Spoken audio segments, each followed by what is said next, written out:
Well, just to wrap it up, the hosts, England, are always going to be a tough side to beat, especially playing at home. Before we take a closer look at their team, average caps, average age. Very concerned about the squad in terms of how weak they are going into the tournament. Average age, 26 years old, which is okay, it's decent.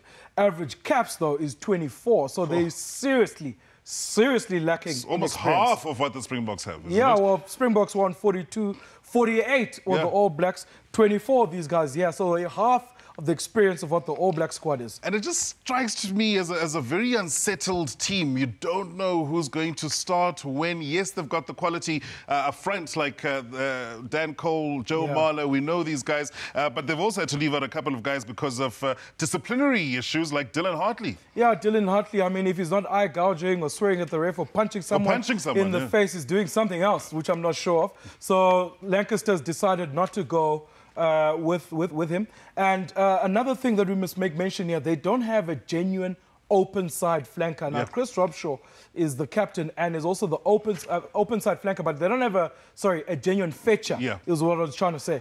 He is an open side flanker, but he doesn't make many turnovers in a game. Chap, Stephen Armitage, what more does he need to do? Stephen Armitage, a starter for Toulon. Must go back home, that's what it is. He's a starter for Toulon and he's a genuine fetcher. And I mean, European Player of the Year. And I don't understand how he can't make the squad. Well, a lot of people can't understand how Danny Cipriani didn't make this team as well. But I suppose you have to go for the future. George Ford would qualify as being the future. Is he good enough to start in the big games? No, he is good enough. But now it comes back to what you had touched on earlier.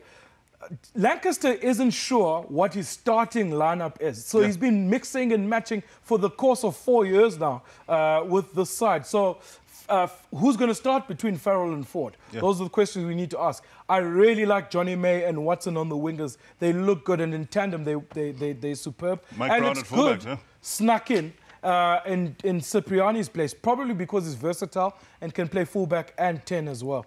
And obviously, they always have disciplinary issues, but as I mentioned, no Dylan Hartley because of that. No Mani Tuilangi because of injury, but he also had disciplinary infringements in the last Rugby World Cup. No, he did. But now they've got Sam Burgess in that mix. Sure. It will be interesting to see how he goes.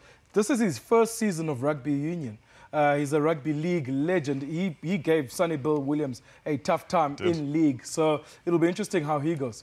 Well, the Irish definitely still contenders, Kaunda, as the Welsh as well. But their teams weren't confirmed by the time we went to air. What I can confirm when you take a look at the Welsh team is that Mike Phillips, Richard Hibbard and James Hook all released in advance by Warren Gatlin. So they were already out of the mix. No, I'm not surprised with Mike Phillips. He's very slow as a halfback. And obviously James Hook is one of the veterans at 10/12. He's obviously gone for the youngsters as well.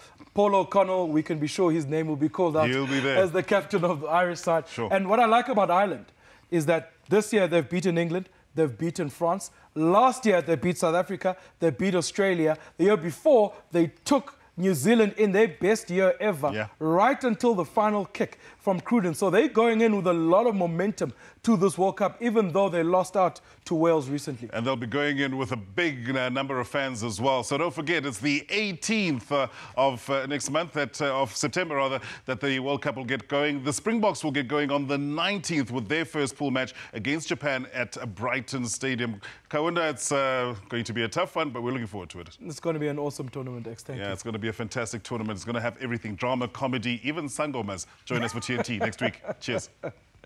England, and if we get through that, probably meet the All Blacks in that final. It's going to be... We've beaten all the top guys going into this tournament. We've beaten the All Blacks, we've beaten England.